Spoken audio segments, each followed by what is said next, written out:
मुझे आजमगढ़ जाना होगा, सीधे रुख कर लेते हैं क्योंकि आज गृह मंत्री अमित शाह आजमगढ़ का दौरा करेंगे। समाजवादी पार्टी का ये गढ़ है, वहां पर लोगों को संबोधित भी करेंगे। मुख्यमंत्री योगी आदित्यनाथ के साथ साथ तमाम बड़े नेता वहां पर मौजूद हैं।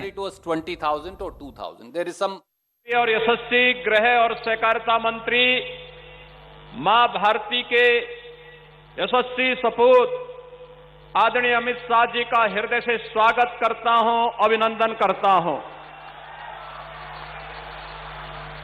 भाइयों बहनों, जो कहा सो करके दिखाया।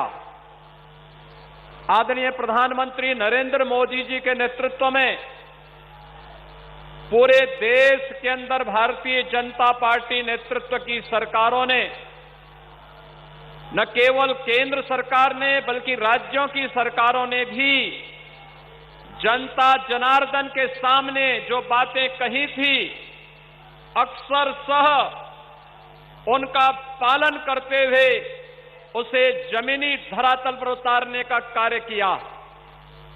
भाइयों बहनों, आज इसी का परिणाम है कि दुनिया के अंदर भारत की प्रतिष्ठा बढ़ी है और 2017 में इसी उत्तर प्रदेश में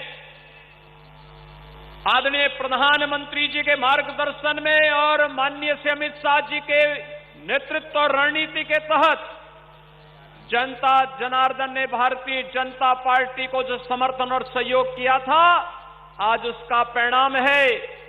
आजमगढ़ ने भले ही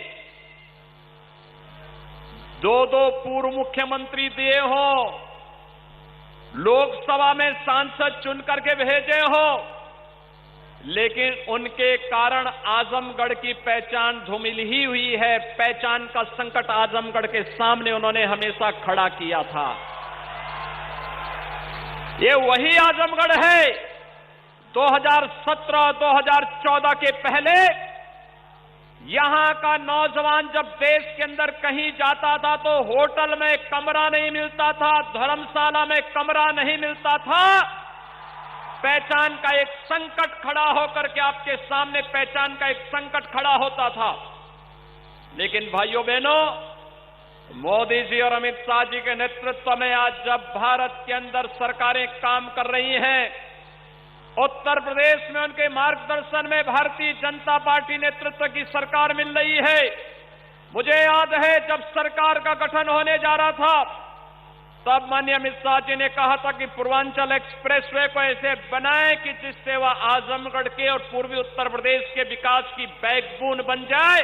आज पूर्वांचल एक्सप्रेसवे आपके विकास की धुरी बन रही है। आज आजमगढ़ में एयरपोर्ट बन रहा है, अंतिम चरणों में चल रहा है, लगभग 95% कार्य पूरा हो गया है। और भाइयों बहनों, यह विश्वविद्यालय जो आज यहां पर जिसकी आधारशिला रखी जा रही है, यह विश्वविद्यालय आजमगढ़ को सचमुच आर्यमगढ़ बना ही देगा, इसमें अब कोई संदेह होना ही नहीं चाहिए। भाइयों बहनों, हम सबको इस बारे में जानना होगा, ये पहचान का संकट कौन लोग थे जो आपके सामने खड़ा किए थे। ये लोग वही थे जो जाति के नाम पर बांटने वाले थे, लेकिन अपने परिवार के लिए भरने वाले थे। इन्होंने अपने परिवार और अपने खानदान के बाहर कहीं नहीं झांका। आज प्रदेश में हम लोगों ने शासकीय स्तर पर 4.5 लाख नौजवानों को अगर सरकारी नौकरी दी और लगभग 3 लाख नौजवानों को संविदा के आधार पर नौकरी दिए, 7.5 लाख नौजवान अगर आज उत्तर प्रदेश के अंदर सरकारी नौकरी प्राप्त किया है, तो भाइयों बहनों, ये नौजवान मेरे या अमित शाह जी के या मोदी जी के परिवार के हिस्से नहीं, उत्तर प्रदेश के ही नौजवान हैं और आपके नातेदार रिश्तेदार होंगे। लेकिन भाइयों बहनों, हमें प्रसन्नता इस बात की होती है कि चलिए हमारे इस बृहद परिवार का कोई सदस्य तो कहीं न कहीं सरकारी नौकरी पाया तो। लेकिन पहले होता क्या था, नौकरी निकलती थी और नौकरी के साथ ही महाभारत के सभी रिश्ते निकल पड़ते थे वसूली में। कहीं चाचा है, कहीं मामा है, कहीं भांजा है, कहीं भतीजा है, ये सभी निकल पड़ते थे। कोरोना कालखंड में उन लोगों का दर्शन यहां पर नहीं हुआ होगा। मैं आजमगढ़ वासियों से पूछता हूं कि आपके सांसद कोरोना में आपका हालचाल लेने आए थे? वे फिर भी नहीं आएंगे।